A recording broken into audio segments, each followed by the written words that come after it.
बटे ना होते तो गांव गांव में छुआछूत भेदभाव होता क्या? अंगड़े और पिछड़े की लड़ाई होती है इस देश में। हम अंगड़े और पिछड़े की लड़ाई नहीं चाहते, हम इस देश में एकता चाहते, हम इस देश में दंगा नहीं गंगा चाहते।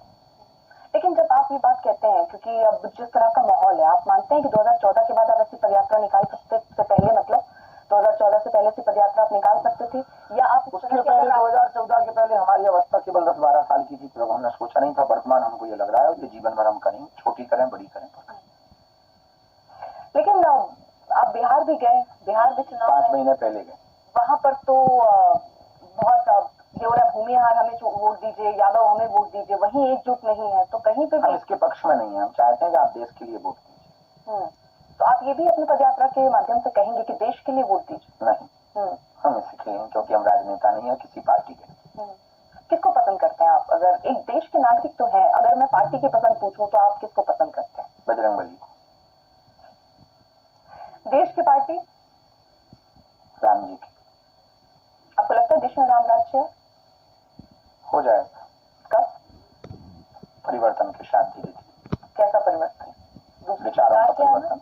दूसरी सरकार का ना, केवल विचार? सरकारों से कभी देश नहीं बदलेगा, विचारों से देश बदलेगा। सरकार सिर्फ विकास कर सकती है। ये सरकार विकास कर रही है? वर्तमान में जो देखा जाए बहुत बेहतर है। भविष्य में कोई और सरकार आएगी तो उसके बारे में भी करेंगे। हम किसी पार्टी के सपोर्टर नहीं। लेकिन ऐसा क्यों है सर देश में माहौल? क्योंकि कहते हैं अगर आप हिंदुओं की बात कर रहे हैं तो हिंदू मतलब बीजेपी की पार्टी, वो हिंदुओं की बात करते हैं। इस देश में जितनी पार्टियां हैं, जिनमें हिंदू हैं, हम उनकी बात करते हैं, क्योंकि हम सबके। तो आपकी जो पदयात्रा है, ये जो आरंभ हो रही है, जो समाप्त हो रही है, आपका टारगेट क्या है? मतलब आपका है कि सबको जोड़ना, वो आप कैसे तय करेंगे कि सब जुड़ गए हैं? वो कैसे होगा? 10 दिनों की पदयात्रा में सामाजिक समरसता के लिए प्रतिदिन 7 शपथ दी जाएंगी। राष्ट्रगान, हनुमान चालीसा से यात्रा प्रारंभ होगी। 10 दिनों में 20 जगह पर सामाजिक समरसता के भोज होंगे। उस भोज में हम स्वयं बैठेंगे, सभी समाजों के लोग हमारे साथ बैठेंगे। 7 शपथ होंगी। क्या अंगड़ा क्या पिछड़ा उनको बगल में बैठाएंगे।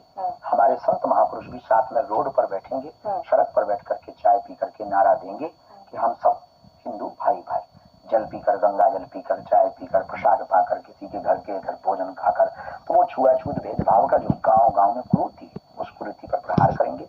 हिंदू हिंदू भाई भाई, हिंदू हम सब एक हैं, इस बात की पुष्टि करेंगे। और हम किसी धर्म के या मजहब के खिलाफ बात नहीं करेंगे, अपनी संस्कृति को बढ़ाने के लिए बात करेंगे। और रात्रि काल में जहाँ विश्राम होगा वहां फिर हनुमान चालीसा होगा, वहां पर सांस्कृतिक कार्यक्रम होंगे, संतों के विचार सुने जाएंगे, उनके उद्बोधन होंगे, अभिनय जगत, क्रिकेट जगत के लोग पहुंचेंगे, वो अपने भी विचार रखेंगे। और हम सब लोग एक साथ, एक ऊर्जा के साथ क्या होना चाहिए क्या नहीं होना चाहिए, जैसे यमुना मैया शुद्ध होनी चाहिए, जैसे ब्रज क्षेत्र में मांस मंदिरा विक्रय बंद होना चाहिए, इन पर बात रखेंगे। अच्छा, आई लव मोहम्मद पर आपका क्या टेक है?